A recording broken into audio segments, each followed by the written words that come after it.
As mulheres riram do homem pobre, e foi a mais humilhada que estendeu a mão. Esta é a história de Clarice, da fazenda Silva, e do barão que resolveu perder suas riquezas para descobrir como se mede o coração dos homens. Henrique Nogueira de Almeida deixara o palacete da cidade numa manhã fria de abril de 1912, com um saco de viagem às costas e poucas certezas no sítio do peito, além de uma vontade obstinada. Ver com os próprios olhos o que permanecia oculto atrás das fachadas bem pintadas. Viúvo havia 2 anos, cansara-se das frases ensaiadas nas salas de visita, das explicações sobre honra que não passavam de moeda de troca e das mulheres que se dobravam à luz de joias e promessas. Decide-se então por um experimento: vestir-se de homem sem casa, de trabalhador sem nome e pousar sem alarde em propriedades onde o interesse costumava falar mais alto que a bondade.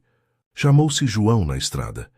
Vendeu o cavalo no povoado, trocou a farda por uma roupa gasta, comprou uma sandália de solado remendado e, pela primeira vez em muito tempo, deixou que a poeira pegada às portas dos sítios fosse a mesma que lhe cobria as solas.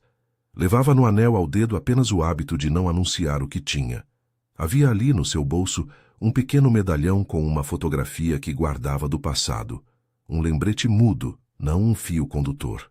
Henrique queria ver o caráter humano sem a vantagem do título.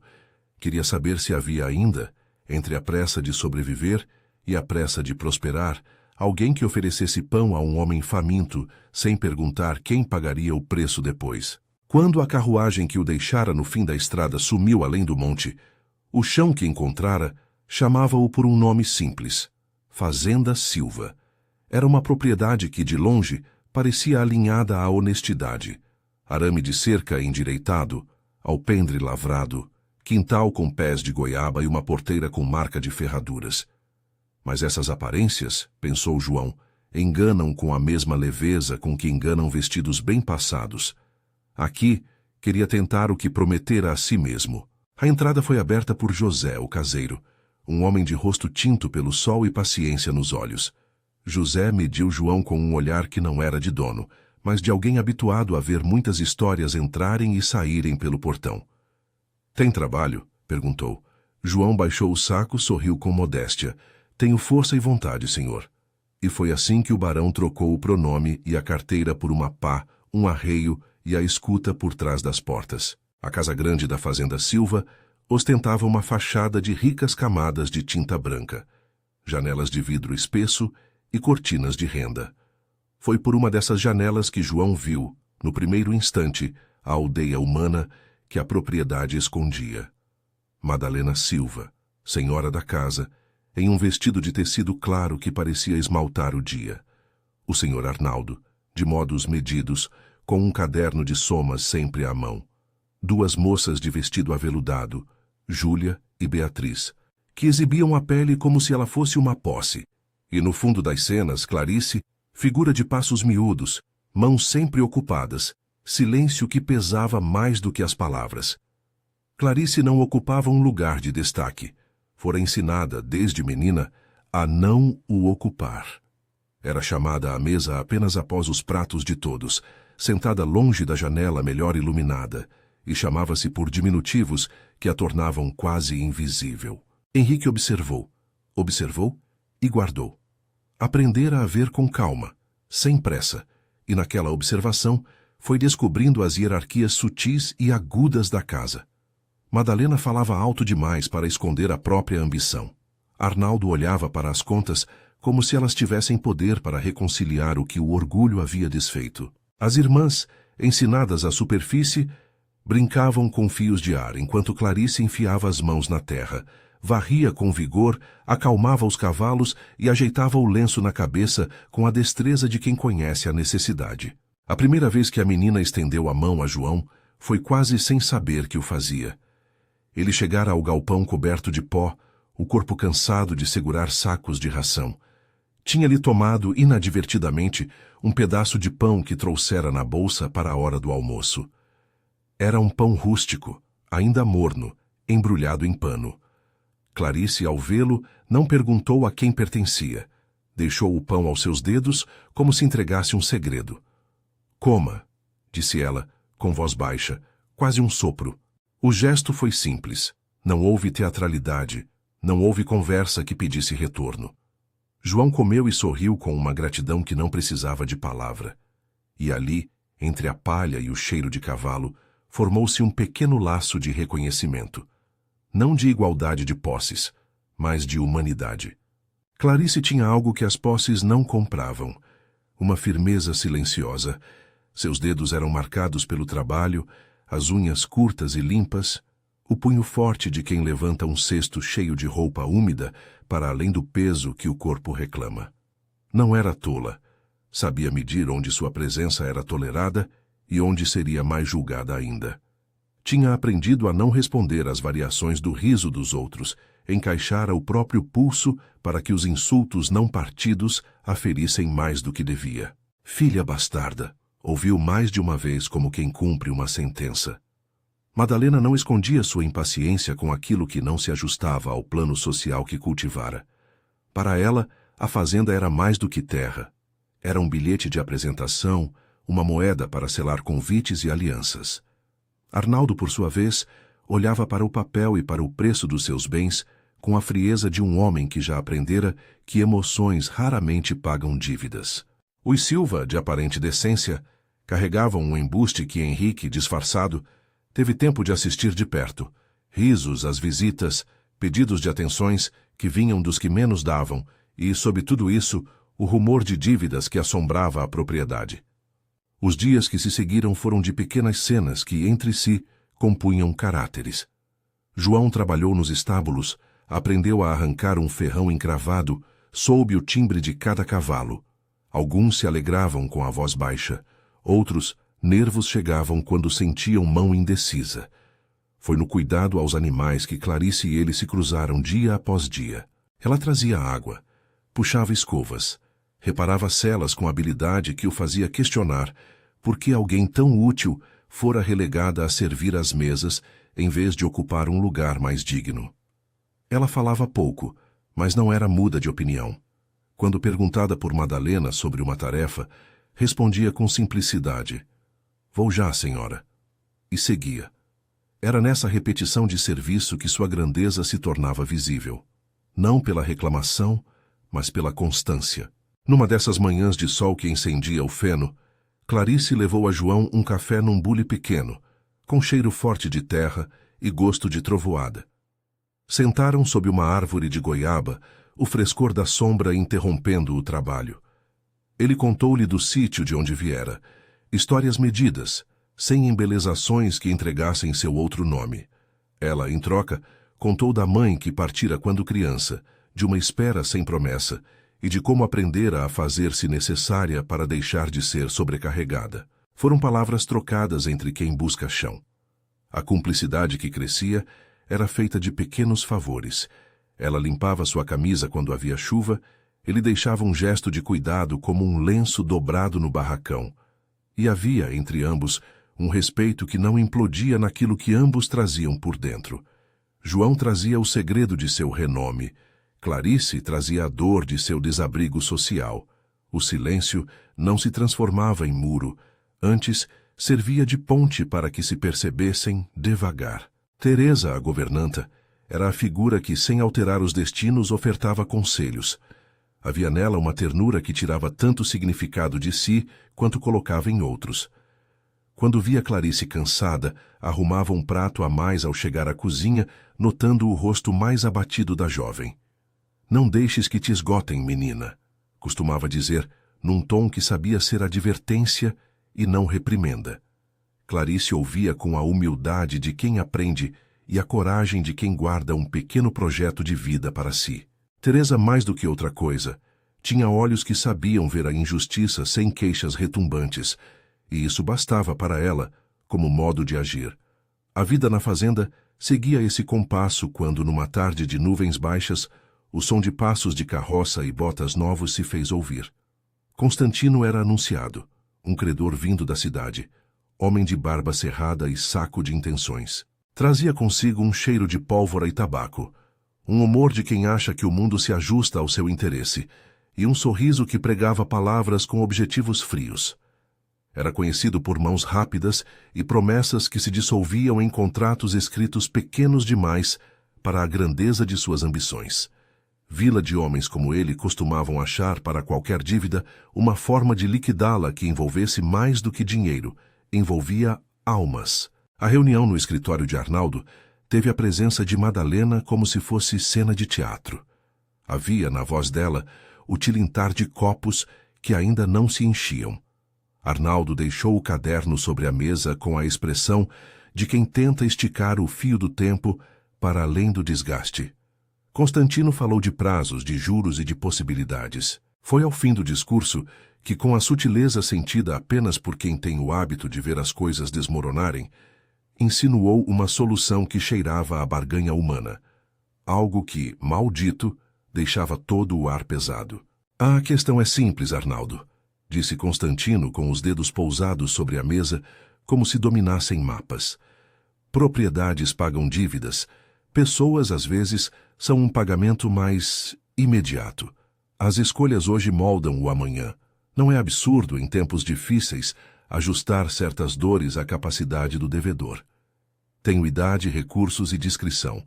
Uma jovem bem constituída abre portas. Madalena sorriu, com uma espécie de cálculo rápido que lhe brilhava na face. O mal que essas palavras traziam não era imediato. Era uma linha lançada na água para ver o que morderia. Arnaldo, de fato, olhou para o livro de contas e viu somas que, como dentes, mordiam o pouco que restava. O pensamento que lhe ocorrera naquela hora foi tão antigo quanto a avareza, trocar um nome por paz momentânea, e, como tudo o mais naquela casa, as palavras se dobraram ao interesse.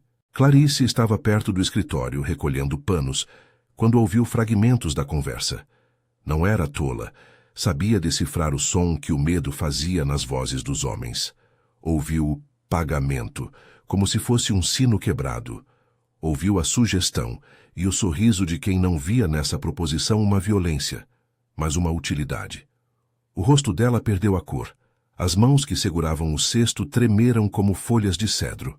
Não era preciso muito para que o resto do corpo falasse. Clarice deixou cair o cesto e apoiou-se na parede como se ali estivesse um suporte frágil. Sentiu que suas poucas coisas e sua pouca vida poderiam ser escritas à margem de uma transação que a reduzisse à mercadoria. Quando Constantino se levantou e apertou a mão de Arnaldo, havia nas suas mãos o calor de um homem que vendia segurança por rendimentos. Madalena, com olhos de quem já contava lucros, não disfarçou o alívio. Conversamos sobre os detalhes mais tarde, disse Constantino, como se tratasse de arranjos domésticos que precisavam apenas de ajuste. Ele deixou atrás de si um odor de ameaça velada, como se o ar tivesse aderido a um novelo de linhas que só agora começava a desenrolar. Clarice, no corredor, apoiou a testa na madeira gelada da parede e deixou as lágrimas deslizar. Não eram lágrimas de quem busca piedade. Eram lágrimas de quem conhece a traição de perto. Sabia o que eram os olhares que se viravam para quem tinha nada a oferecer. E naquela casa, sentido por tantas formas, aprendera a fazer do silêncio sua defesa.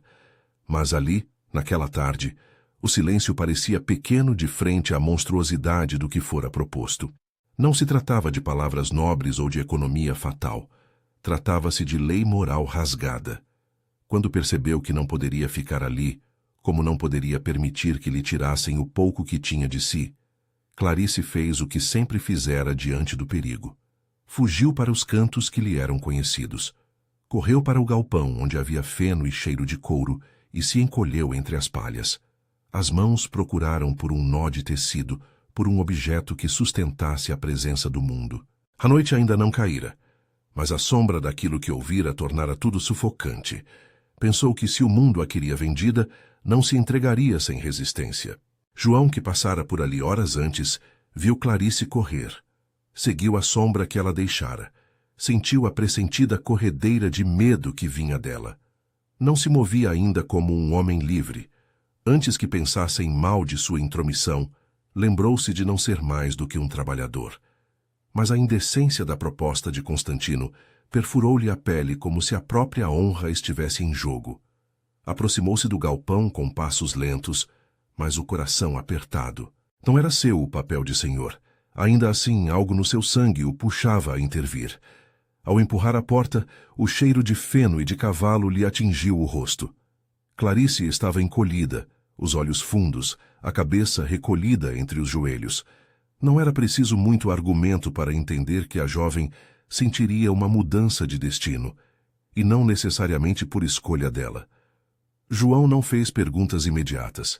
Ajoelhou-se a uma distância respeitosa e, com voz que não traía afetação, falou: "Está tudo bem, menina.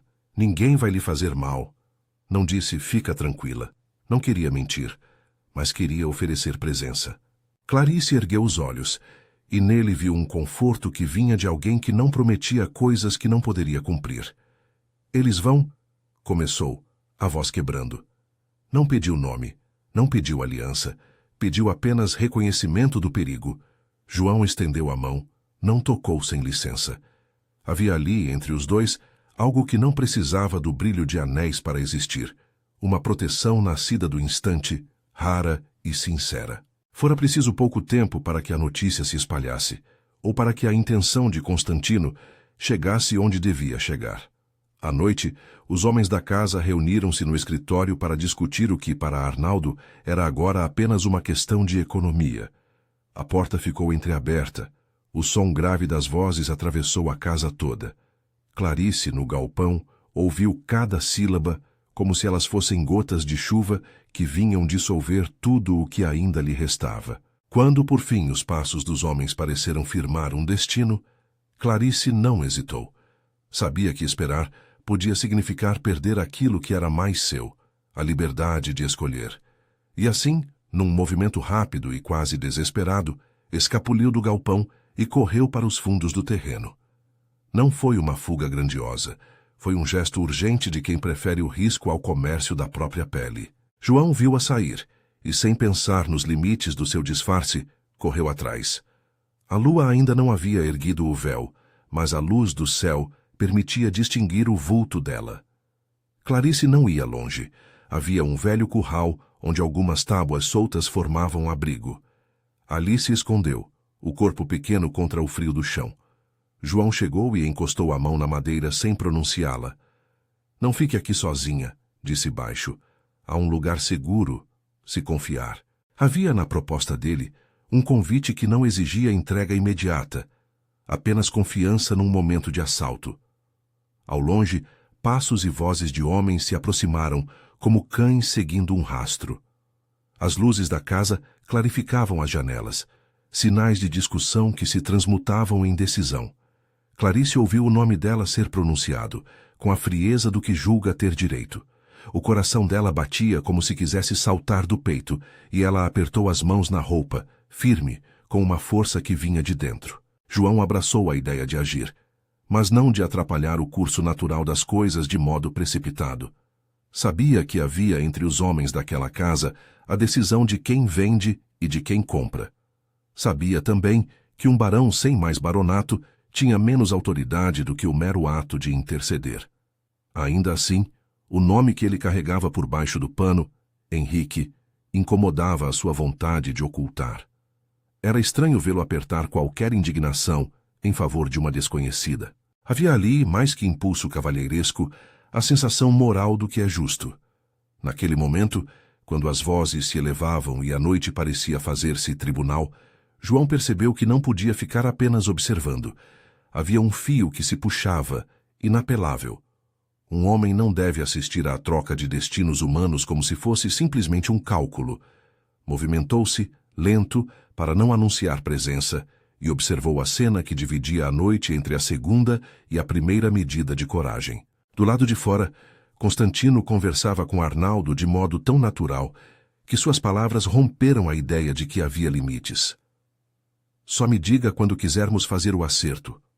Posso garantir um casamento rápido", murmurou o credor, achando graça no fato de que um contrato poderia ser arrematado em carne. Arnaldo olhou para o livro de contas e depois para a janela que deixava vazar a luz de dentro. Tinha o semblante de um homem que, cansado, prioriza a conta. "Amanhã", disse ele quase sem pensar, como se dissesse uma data no calendário que selaria o destino de outrem. Clarice ouviu cada sílaba como um golpe. Não houve gritos. A crueldade dessa proposta residia na naturalidade com que fora dita, na maneira como o interesse transformava uma jovem em moeda de troca. O mundo parecia diminuir até a espessura de uma palha que podia ser varrida, e naquele instante, Clarice tomou a única decisão que lhe restava: não permitir que a sua vida fosse escrita por outros. Correu sem rumo, apenas guiada pela urgência de estar fora do alcance dos olhos que calculavam. E assim, no frio na pele, no cheiro de mato e no tropeço de raízes, a jovem buscou abrigo onde a noite fosse maior que a força dos homens. João acompanhou em silêncio, mantendo distância que não desrespeitasse seu disfarce, mas que também não a deixasse sozinha diante da ameaça. A história chegara a um momento em que as máscaras, algumas voluntárias, outras impostas, começavam a cair. Naquele chão de terra batida, Clarice sentia o peso do desprezo e também a possibilidade de uma mão que a não tratasse como mercadoria. João, por sua vez, sentiu que o experimento que prometera a si mesmo ultrapassava os limites de curiosidade. Havia ali, nas pequenas mãos da moça, um pedido silencioso por justiça que desafiava o seu próprio jeito de ficar à margem. E enquanto a casa grande da fazenda discutia cifras e possibilidades e o vento varria o céu, algo se movia entre as sombras. Uma presença que observara e que agora, mais do que enxergar, compreendia que um ato precisaria ser tomado. Não seria a solução óbvia nem a mais simples, e tampouco lhe caberia a rapidez que os segredos da noite exigiam. Mas havia no gesto de João a promessa não dita de que não assistiria ao comércio de uma vida como quem vira as costas. Assim se fechou a noite, que antecipava um dia decisivo. Palavras de barganha, passos apressados, uma jovem que já não se deixava aprisionar sem confronto.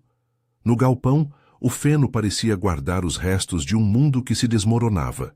Na casa, os risos continuavam a soar, menos honestos do que o costume faria supor.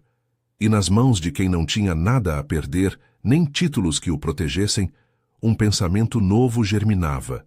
Proteger não por glória, mas por justiça. Foi nesse ponto, com Clarice escondida, com Constantino ainda falando baixinho de interesses, e João dividido entre o disfarce e a urgência de agir, que a noite pesou sobre a fazenda Silva e prometeu a mudança. O barulho das vozes ia diminuindo, e o ruído do vento tornava as coisas mais nítidas. Havia um acordo prestes a ser costurado em silêncio, e um homem que observava, pronto para decidir se ficaria inerte ou se, pela primeira vez em muito tempo, colocaria seu nome, seja ele qual fosse, ao lado do que chamam coragem. E enquanto o luar começava, tímido, a tocar a copa das árvores, a história aguardava uma respiração mais profunda. Se o dinheiro compra a terra, que preço terá quem se recusa a vender o próprio destino? Não há pressa para contar o que vinha a seguir. Havia, porém, urgência na respiração de Clarice. João segurou-a pelo pulso com delicadeza, não para prendê-la, mas para garantir que não se perdesse no escuro. Seguiram calados por uma vereda estreita, onde as árvores pareciam ter vontade própria, e às vezes arranhavam as roupas como se quisessem lembrar que a noite não era abrigo eterno. A terra cheirava a chuva recente. O vento trazia um eco distante de vozes que ainda discutiam cifras e possibilidades. Ela caminhava com passos curtos, como quem mede a distância entre o medo e a esperança. Por um instante, Clarice olhou para trás, para a luz amarelada das janelas da casa grande, e imaginou todas as coisas que perdia ao deixá-la, o único lugar que havia chamado de casa por duro que fosse. Depois sacudiu a imagem como se tirasse poeira de um cobertor velho e deixou que a urgência da fuga ocupasse todo o espaço. Não tenho para onde ir, disse baixinho, quando a sombra entre as árvores os envolveu num compasso mais íntimo. Não havia queixa, havia um mapa desenhado pela necessidade. João sentiu a voz dela tremer, mas não a pressa de quem quer conselhos. Ofereceu apenas aquilo que podia, companhia, um rumo e a promessa de que não a deixaria entregue ao cálculo de outros. Não falou de anéis, não falou de títulos, falou do simples, do possível. A trilha desembocou numa estrada de barro, que às vezes servia de atalho para os tropeiros. À distância, ouviam-se sons que denunciavam que a casa grande fazia rondas. Passos, portas que batiam, alguém que falava sem esperar resposta. Constantino, homem de nariz sempre inclinado para o interesse, não tardaria a notar a ausência de Clarice. Era previsível. Eram previsíveis também o medo e a pressa dos que traçam transações humanas como quem troca galhos por lenha. Eles caminharam em silêncio até um casebre mais adiante, onde o luar dava numa varanda de tábuas. José, o caseiro, estava acordado, talvez porque esperasse sempre por rumores, talvez porque a cidade pequena tem ouvidos que nunca dormem. Ao vê-los, não perguntou muito. Apenas abriu a porta e acendeu uma lamparina. A luz era fraca, mas suficiente para revelar o rosto abatido de Clarice e a figura enregelada de João. José viu o estado dela e, sem alarde, ofereceu um cobertor e uma caneca de água morna.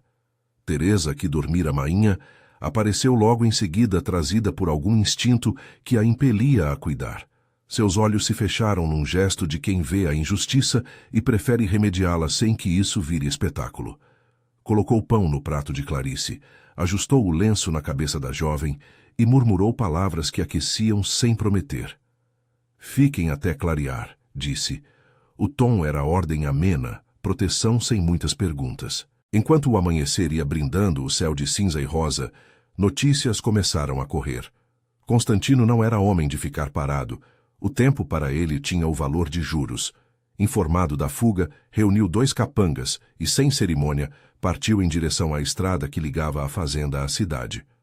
Arnaldo, com o rosto enrijecido, experimentou uma breve culpa que logo afogou em justificativas.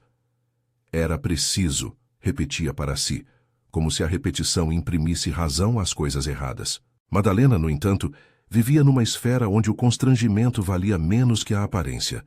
Ao saber que Clarice havia fugido, seu primeiro pensamento foi o vexame, o alvoroço das visitas e o risco de fofocas que a associavam a um laço mal costurado. "O que dirão na cidade?", perguntava mais para si do que para os outros, como se a opinião alheia pagasse dívidas. Havia nela, naquele momento, mais medo do espólio social do que pesar por uma filha, e isso dizia muito sobre a sua escala de valores. João, nessa clareira de acontecimentos, tomou decisões simples e firmes, não correria rumo à violência, não acreditava que a força resolvesse o âmago do problema. Havia algo, contudo, que o perturbava mais, a naturalidade com que se tratava Clarice como mercadoria. Essa naturalidade exigia uma resposta que não fosse apenas a de um agitador momentâneo. Precisava de plano, de respaldo. E havia um nome que poderia dar esse respaldo. Um nome que até então ele havia evitado usar. Miguel Nogueira, irmão de Henrique, tinha uma pequena propriedade a poucas léguas dali, mais modesta que o palacete da cidade, simples como a vida que vivia. Quando João decidiu rumar para lá, não era porque buscasse refúgio para seu próprio disfarce, mas porque sabia que Miguel seria uma âncora, um homem que não gostava de formalidades vazias e que, se chamado a proteger, o faria com a discrição e a firmeza de quem não precisa de público para cumprir o certo. Ao amanhecer, com o céu lavando os últimos sinais noturnos, Clarice e João chegaram ao sítio de Miguel. Ele os recebeu como o irmão que sabia quando uma mão pede socorro sem muitas palavras. Não perguntou por que João estava ali. Limitou-se a oferecer pão e a dizer: "Se quiserem ficar, fiquem." Não havia cerimônia, apenas a clareza de um acolhimento. Miguel olhou para Clarice como se visse uma filha que a vida havia esquecido, e o modo como ele a olhou já era resolução de parte da dor que lhe apertava o peito. Os dias seguintes foram de cuidados e planos. Clarice dormiu sob outro teto, e pela primeira vez em muito tempo sentiu que poderia esticar um músculo sem que alguém lhe cobrasse por isso. Tratou as pequenas feridas nos pés, lavou as roupas com água clara e foi recebendo, com o tempo, palavras que não tinham o veneno das ordens. Miguel apresentou-a aos vizinhos do sítio com o respeito de quem sabe que todo homem merece dignidade. José, que ia e vinha entre as propriedades, serviu como ponte de notícias sem acrescentar juízo. Mas a vida não se rearranja tão depressa. Constantino, homem de recursos, e sem escrúpulos que julgava a lei como um instrumento maleável, não desistiu. Além de enviar capangas para procurar Clarice, começou a pressionar Arnaldo de outro modo. Pregava a perda total se a dívida não fosse quitada. Arnaldo viu a própria autoridade ruir, e na ruína, imaginou soluções que lhe pareciam razoáveis, mesmo que o preço fosse a liberdade de uma mulher. Madalena, por trás dessa busca por salvação econômica, vivia agora num estado febril, de quem conta as visitas e teme o rumor nas feiras. Henrique, por sua vez, assistia a tudo com a calma tensa de quem sempre mediu as coisas antes de agir. O João que cabia a ele não mais era apenas uma máscara. Havia no cuidado para com Clarice um compromisso que o surpreendia. Quando a injustiça se apresenta, disse-se a si mesmo: não basta indignar-se na observação, é preciso agir para corrigir. E foi assim que Henrique começou a traçar um plano que não colocasse Clarice em cena como mercadoria, mas que, ao mesmo tempo, não transformasse sua posição em espetáculo social. Saber quando revelar uma verdade é arte de prudência. Henrique sabia que, se mostrasse barão naquele momento, poderia atrair sobre Clarice e sobre a família Silva ódios e rivais. Sabia também que o peso da autoridade poderia servir como escudo, não como espada. Miguel concordou em receber Clarice temporariamente, em partilhar o sustento e em manter o lugar em segredo até que uma solução menos perigosa se tornasse viável. No entanto, a vida tem pressas próprias.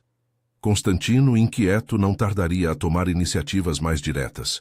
Foram precisas semanas de vigilância. A presença de José, discreto e sensato, permitiu que notícias verdadeiras chegassem de modo calibrado. O caseiro, com sua paciência e seu costume de medir distâncias entre casas, trouxe a Henrique a informação de que Constantino havia feito ameaças mais claras, de que sondagens à região buscavam pistas e que a cidade cochichava sobre o escândalo iminente. Isso pesou para Henrique como chumbo sobre a consciência. A hora da ação, ele percebeu, aproximava-se. Quando finalmente decidiu revelar sua identidade, Henrique não o fez por vaidade. Fez porque compreendeu que a proteção de Clarice exigia algo mais decisivo do que esconderijos e palavras de consolo. Escolheu o momento em que um dos capangas de Constantino fora visto conversando com um homem que frequentemente fazia negócios com advogados da cidade. Sinal de que, caso nada fosse feito, a segunda face do poder, a legal, poderia ser vendida ao credor. Não seria bom para Clarice enfrentar um processo que a exporia mais do que os próprios recados. Miguel e Henrique combinaram uma saída que pareceria uma visita de mais um homem pobre. Voltariam à fazenda Silva, num dia em que se sabia haver feira, quando a distração seria maior. Miguel viajaria primeiro e, de modo discreto, falaria com pessoas de influência local, medindo reações. Henrique, contudo, não contava contar sua história. Pretendia usar a força do seu nome apenas no momento final, como um golpe que encerrasse a barganha. As coisas, entretanto, nem sempre se alinham à precisão de quem planeja.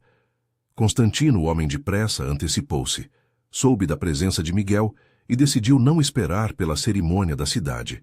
Quando a carruagem de Miguel tocou na entrada da fazenda Silva, viu-se diante do risco de perder uma vantagem que julgava segura.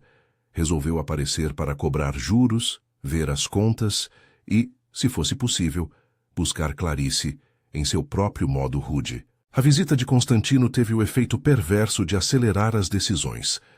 Ao vê-lo, Madalena acendeu uma míngua de esperança, algo que era preciso engolir sem remorso. Arnaldo, por sua vez, sentiu o peso do seu rabo de pagamento. Henrique, que observava entre os funcionários da propriedade com a naturalidade de um homem que precisa fingir, percebeu que não havia mais lugar para passos à meia-luz. A pressão virou confronto, e o confronto exigia claridade. Naquele dia, Henrique deixou o galpão com a postura de um homem que se sabe simples, porém justo. Aproximou-se da mesa onde Arnaldo e Constantino tratavam contas e fez o que até então evitara. Falou. A voz estava calma, mas havia nela o som de quem não tolera que a dignidade humana seja doada ao primeiro que aparecer com moeda. Senhores, disse sem revelar seu verdadeiro nome, há limites que as contas não podem pagar. Se me permitem, gostaria de mediar. O pedido soou tão humilde quanto uma oferta de trabalho. Mas Constantino, que olhava sempre para a vantagem, percebeu que algo ali poderia ser ganho. Arnaldo, cansado, permitiu que lhe escapasse um suspiro de alívio. Madalena, por sua vez, observava com olhos de quem sempre calculava o benefício aparente. Clarice, temendo ser trazida à mesa como mora do acordo, regressou ao galpão com os olhos cheios de sombra. Quando a conversa parecia deslizar para um novo ajustamento de juros, um capanga urrou algo do lado de fora, sinal de que haviam avistado figuras na estrada, uma chegada inesperada. O ruído foi curto, mas suficiente para suspender palavras. Constantino olhou para a janela e seu rosto perdeu um pouco do riso tão comum. Do lado de fora, uma carruagem pesada batia as rodas na lama. Miguel, que havia saído antes, retornava mais cedo e atrás dele alguém a pé, um homem de postura firme que caminhava com a naturalidade de quem anda muitas estradas. Era Henrique. Ao vê-lo, Constantino sorriu, pensando tratar-se de mais um homem sem nome, talvez um ajudante camuflado. Mas a vida, algumas vezes, tem o hábito de forçar revelações. Henrique entrou, olhou em volta como se pesasse cada palavra, e então, sem alarde, deixou a cartola sobre a mesa. Havia na sua face uma seriedade que fez com que o ar do cômodo parecesse mais denso. Em silêncio, colocou a mão no bolso e trancou os olhos nos presentes. Chamo-me Henrique Nogueira de Almeida, disse por fim sem a sombra da ostentação, apenas com a clareza de quem não precisa provar nada. Aquelas palavras, simples, fizeram com que as cadeiras parecessem saltar para trás por conta do espanto. Madalena empalideceu. Arnaldo deixou cair o caderno das mãos. Constantino, por sua vez, mantinha um sorriso que começava a rachar. Não foi o título que resolveu tudo. Foi a responsabilidade de quem se sabia capaz de exigir respeitabilidade. Henrique revelou então que conhecia o entorno jurídico e social, que tivera conhecimento de contratos, que poderia, se quisesse, usar o peso de sua palavra para proteger uma jovem que havia sido objeto de considerações inaceitáveis. Não era uma ameaça vazia. Henrique tinha meios e a vontade de fazê-los valer. Não vim para humilhar ninguém, acrescentou devagar. Vim para que se entenda que certas transações não são de legítima negociação entre homens e almas. Quem trata um ser humano como mercadoria não age em nome da lei, mas em nome de um comércio que envergonha a todos nós. Constantino, que acreditara ter diante de si apenas homens que poderiam ser movidos por dinheiro, viu o negócio murchar. De repente, a proposta mera deixou de ser conveniente. Henrique, com a autoridade de seu nome e com a firmeza de seu juízo, propôs a Arnaldo uma alternativa: renegociação da dívida com prazos e garantias que não envolvessem pessoas. Sugestões de advogados foram feitas, termos trazidos para discussão. Era um caminho duro, para Arnaldo humilhante, para Constantino menos proveitoso que esperava, mas oferecia uma solução que preservava a dignidade de Clarice. No entanto, havia um ponto que a lei ainda não cobria plenamente: a segurança imediata de Clarice. Mesmo com a promessa de tratar os papéis, ela continuaria vulnerável. Foi nesse silêncio que Henrique tomou uma atitude mais direta. Examinou Clarice, que permanecia à margem da sala, e viu como seus olhos eram de quem tinha sofrido muito e que, ainda assim, mantinha um bloco de coragem. Não havia nesse gesto a ideia de posse, mas a de proteção. Não quero decidir por você, disse Henrique, aproximando-se com cuidado de modo a não assustá-la. Posso garantir um lugar seguro. Posso oferecer o que a lei daqui não dá no momento. Não peço decisão imediata. Peço apenas que saiba que tem escolha. Clarice olhou para ele. Havia ali em sua expressão um mar de perguntas. Quem era verdadeiramente aquele homem? Por que um barão, suposto, tomava tanto do seu tempo? Ponderou se não seria a armadilha. Pensou em histórias em que a bondade aparente escondia cordel de intenções. Percebendo isso, Henrique não proferiu palavras grandiloquentes. Em vez disso, falou de planos práticos. Um lugar para ficar, tempo para pensar, respeito ao que ela decidisse. E, sobretudo, a garantia de que a sua vontade seria a última palavra. A escolha, finalmente, não veio em forma de pressão. Clarice pediu, primeiro, que se resolvesse a dívida sem que ela fosse instrumento de pagamento. Pediu depois tempo para decidir o que faria da sua vida. Ouviu palavras de promessas, algumas sinceras, outras interessadas, e entre tantas optou por um caminho próprio. Aceitar abrigo temporário na propriedade de Miguel, com a promessa de que, até a completa retirada do perigo, preferia preservar a própria liberdade à exposição pública. Henrique acatou. Não foi um sim apressado, e, acima de tudo, não foi um sim que a transformasse em objeto. Foi, sim, a primeira vez em que sua vontade fora escutada com o respeito de quem tem voz. Constantino, sentindo que o negócio lhe escapava, não aceitou a derrota. Procurou Arnaldo num intervalo e, com seu método de chantagem sutil, tentou retomar as rédeas. A cidade, entretanto, já fervilhava com notícias de que um barão intervinha. Aliados de Henrique começaram a se manifestar e a opinião pública local, que gosta de justiça quando esta é conduzida por nomes fortes, inclinou-se a crer que um excesso seria punido. Constantino viu sua margem de manobra diminuir. Arnaldo, sentindo o estigma de sua decisão, recuou um passo. E pela primeira vez experimentou vergonha. Não daquela que se mostra em público, mas a que corrói por dentro. Madalena, incapaz de medir a extensão do seu erro, tentou desesperadamente operações de retratação que soavam vazias diante do alto precipício moral que havia criado. Os dias que se seguiram foram de pequenos julgamentos, conversas abafadas, propostas de pagamento com novas garantias, elogios que mais pareciam capas sobre a verdade. Henrique, porém, mantinha-se firme numa ideia.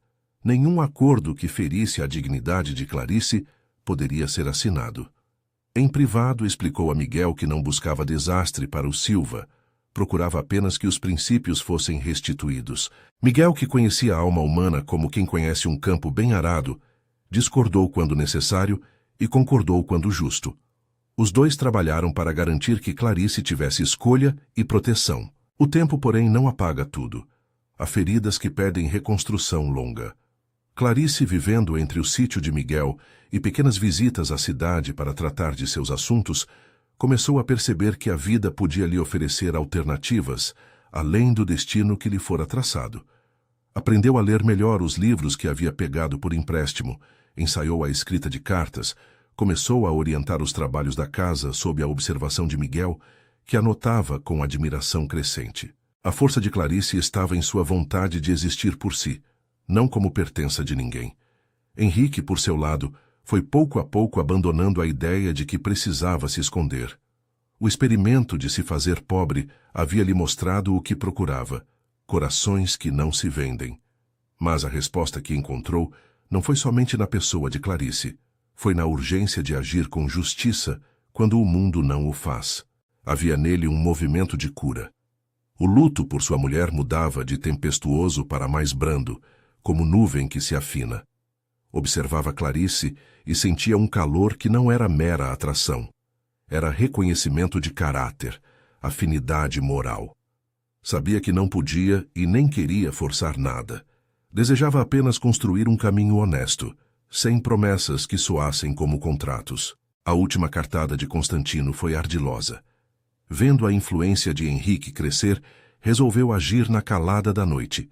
Organizou um pequeno grupo para tomar Clarice à força. Um golpe rápido que ele julgava impediria qualquer restrição formal. Planejou chegar no sítio de Miguel ao cair da tarde, quando menos se esperava, e levar Clarice para um arrego onde os papéis pouco importavam diante da força. O plano, para um homem de sua índole, soava inteligente, velocidade e frieza. Porém, o mundo é feito também de solidariedades indizíveis. José, sempre atento, descobriu os passos dos homens de Constantino e correu a avisar. Miguel, que não era homem de armas, preparou uma defesa firme, mas sem violência desmedida. Henrique, chamado, percebeu que o momento exigia clareza total. Não havia mais margem para disfarces ou para contemplações. Decidiu então revelar a Clarice aquilo que estivera por detrás do seu gesto desde o começo. Que não era João, trabalhador errante, mas Henrique Nogueira de Almeida, barão de Diamantina. Fez a revelação de modo simples, sem fanfarra. Mostrou-lhe o medalhão que carregara sempre no bolso, não o anel baronial, que guardara para outro instante, e contou quem era. Narrar sua origem, disse, não o isentava da dívida que tivera com ela, enquanto homem. Apenas servia para que Clarice soubesse, sem mistério, que quem oferecia proteção o fazia com todas as consequências que um título traz. Clarice escutou sem surpresa infantil. Recepcionou a informação com a mesma cautela com que acolhera efêmeros favores. Não pediu imediatas provas, pediu a honestidade que sempre exigira. Naquela noite, quando os homens de Constantino se aproximaram, Henrique já estava pronto. Trouxe consigo a autoridade que títulos dão quando usados para bem. Confrontou os capangas com a serenidade de quem não pretende humilhar, mas impedir. Não houve grande batalha. O homem que se julga dono do mundo a troco de juros percebeu que o campo lhe escapava. Em vez de violência, Henrique empregou a lei e a exposição pública como instrumentos. Informou a vizinhança, trouxe testemunhas e mostrou que qualquer ato que lesasse a integridade de Clarice teria consequências. Constantino, acuado, viu as portas do seu esquema fecharem em sequência. Diante da comunidade reunida, Henrique fez uma proposta que surpreendeu a muitos, especialmente a Madalena. Ofereceu proteção pública a Clarice. Sim, inclusive com a possibilidade de casamento, se fosse sua vontade. Mas enfatizou que qualquer decisão deveria partir dela, sem coação de nenhum gênero. Não houve no seu gesto a imposição de uma moral pública. Havia, antes, a correção de um erro. Colocou em termos claros que a venda de uma pessoa não seria tolerada, e que seu nome, enquanto autoridade, seria usado para impedir isso. Disse também que desejava que Clarice tivesse voz plena naquela escolha. Clarice, olhando para Henrique e para as pessoas que a rodeavam, experimentou pela primeira vez algo que não era ruído do medo. A sensação de ser ouvida com respeito. Ela então falou. Contou, em voz baixa, mas firme, de suas memórias, de sua mãe ausente, de como aprendera a suportar o desprezo. Não falou como quem acusa unicamente. Falou como quem define a si mesma depois de ter sido objeto de decisões alheias. Ao final, pediu tempo e liberdade para escolher. Aquilo, para muitos, foi mais do que um pedido, foi uma afirmação. O processo que se seguiu foi menos espetacular do que se poderia imaginar. Constantino foi desautorizado socialmente. Seus negócios, que dependiam de confiança, começaram a ruir. Arnaldo enfrentou o peso de suas escolhas, o desprestígio entre seus pares, a solidão no círculo social que antes lhe sorriu. Madalena, por ter traçado planos que feriam a própria carne, foi deixada com as mãos vazias de justificativas. As mudanças não foram puramente punitivas, foram consequências naturais de um mundo que, ainda que lento, reage quando a dignidade é ferida. Clarice, enfim, tomou a sua decisão. Não foi um sim rápido, guiado por medo ou gratidão imediata. Passaram-se semanas em que pensou, em que estudou, em que conversou com Teresa e com Miguel sobre o futuro. Henrique, por sua parte, não pressionou. Aguardou com paciência que a jovem resolvesse por si. Quando, por fim, Clarice escolheu aceitar a proposta de casamento, fez-o com a segurança de quem sabia que não seria entregue ao silêncio alheio.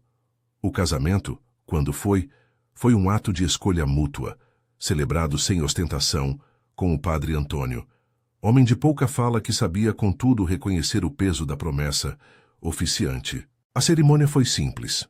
A igreja da vila, poucas velas, amigos que tinham coragem de aparecer não por curiosidade, mas por respeito.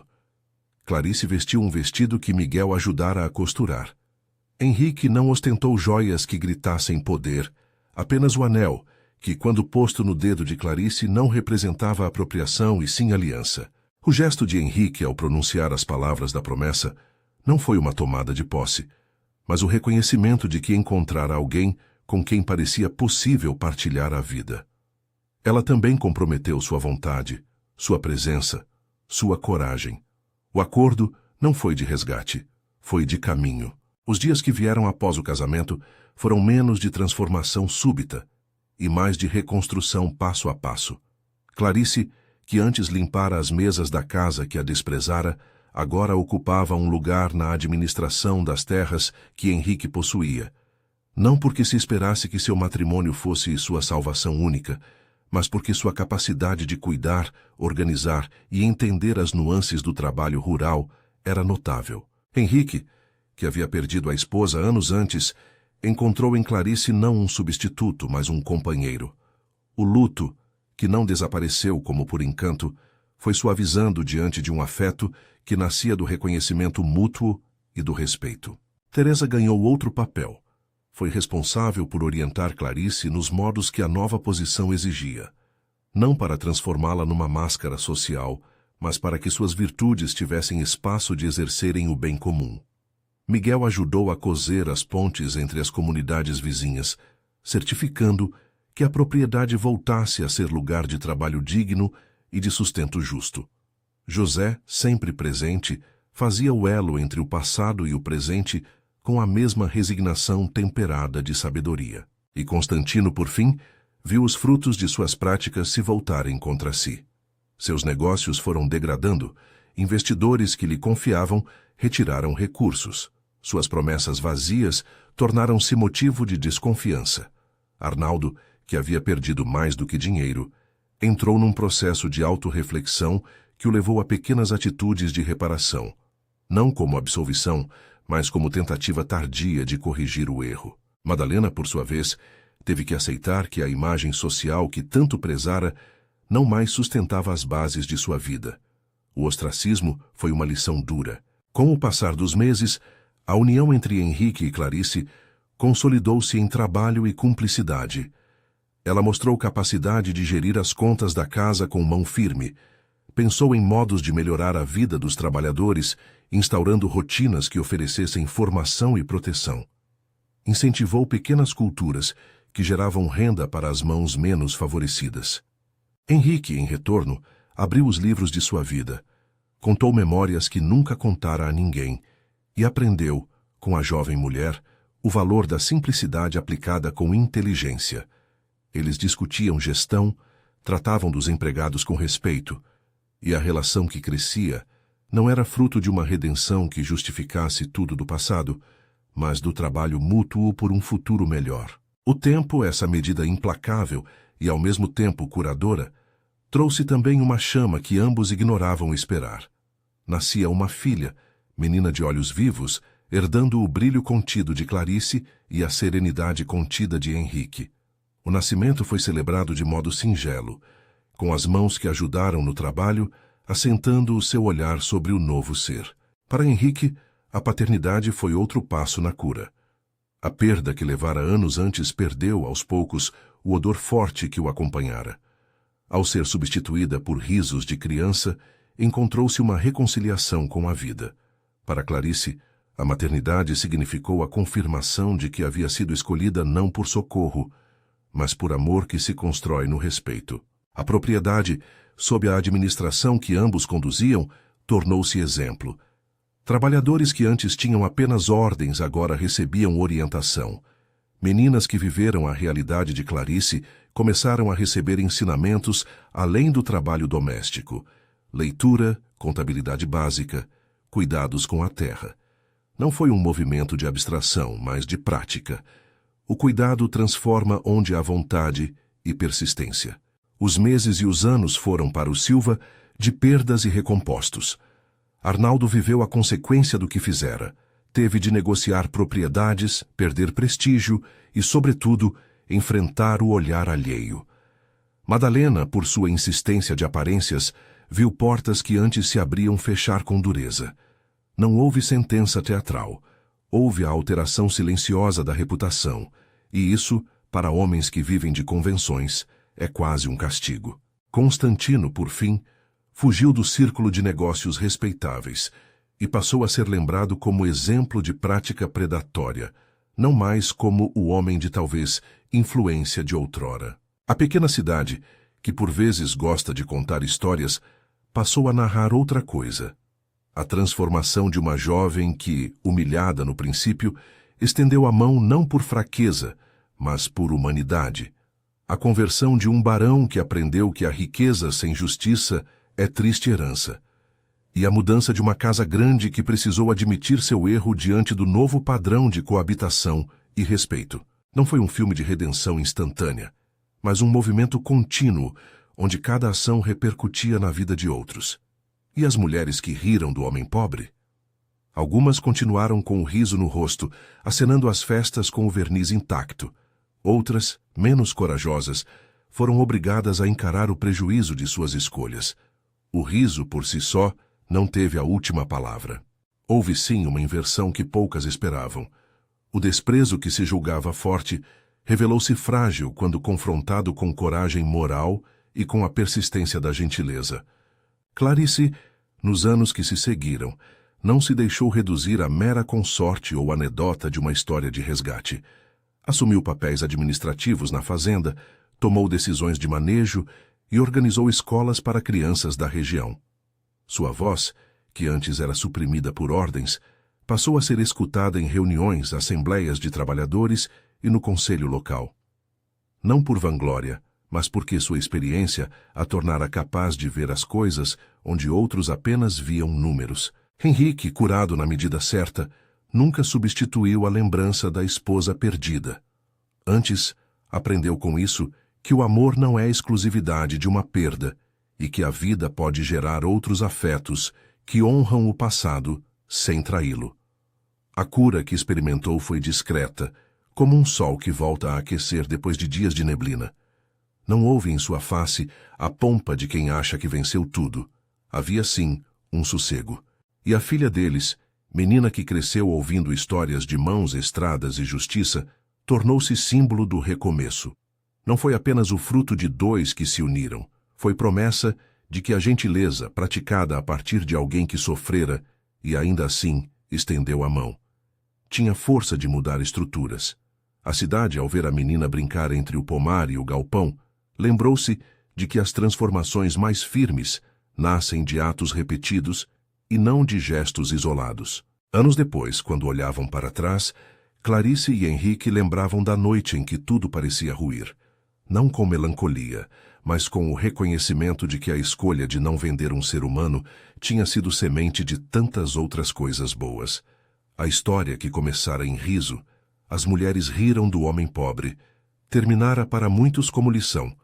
O riso que exclui é frágil, a mão que se estende é forte. No coração da narrativa, contudo, permanecia a imagem que dera o primeiro sopro à mudança. Aquele pedaço de pão no galpão, oferecido por uma jovem que nada tinha a ganhar com o gesto. Foi essa gentileza simples, sem espectáculos e sem intenções ocultas, que acendeu a cadeia de ações que mudaram destinos. Clarice estendera a mão, porque sabia que a compaixão não se mede em riquezas, e essa escolha, tão sua, tão livre, foi, no fim, o que transformou não só sua vida, mas a de muitos ao redor. Quando perguntavam a Henrique o que o fizera entrar na vida da jovem, ele respondia, com a calma dos que não precisam impressionar: vi entrar o que salvava o que eu já tinha e não sabia nomear. E Clarice, por sua vez, costumava dizer que não fora a única a estender a mão. Houve sim gestos públicos e discretos que ajudaram, mas acrescentava sempre, ouviu-se naquele gesto, no pedaço de pão oferecido sem perguntas, a sentença final de que a dignidade se deve manter acima das conveniências. Assim se fechava o círculo daquela história. As mulheres que riram do homem pobre viram enfim que o riso podia ser virado pela coragem silenciosa de quem, humilhada, preferiu dar do que ser vendida. E a mão que ela estendera tornou-se padrão, não por ser luz fulgurante, mas por ser exemplo diário. A Fazenda Silva não se apagou do mapa, aprendeu com custo e tempo a respeitar. Constantino correu dos negócios. Arnaldo aprendeu a pagar as contas não somente com dinheiro, mas com olhar para dentro. Madalena, talvez a mais lamentosa, conviveu com as consequências das suas escolhas. No fim, é possível dizer que a verdadeira riqueza que apareceu foi outra: a capacidade de mudar o mundo ao redor por atos que preservassem a dignidade. A cidade, a região e até a família Silva foram convocadas a repensar seus valores. E a narrativa que começou com o riso findou com um gesto de ternura que gerou justiça e cuidado, não por imposição, mas por escolha. Se alguém hoje perguntasse em voz baixa qual foi o ponto decisivo, muitos apontariam para o galpão, para o pão transmitido numa manhã de trabalho. Outros diriam que foi a coragem de Henrique em usar seu nome para o bem. Clarice, contudo, olharia para o horizonte e responderia com uma calma que vinha do trabalho. Foi aprender a estender a mão, mesmo quando ninguém olhava. E no mesmo tom, guardaria a certeza de que a mão que se dá por compaixão muda destinos mais firmemente do que a riqueza que compra silêncios.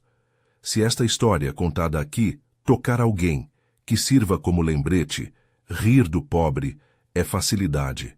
Reconhecer a humanidade do outro e agir em favor dela é coragem que se constrói diariamente. E fique comigo nessa reflexão.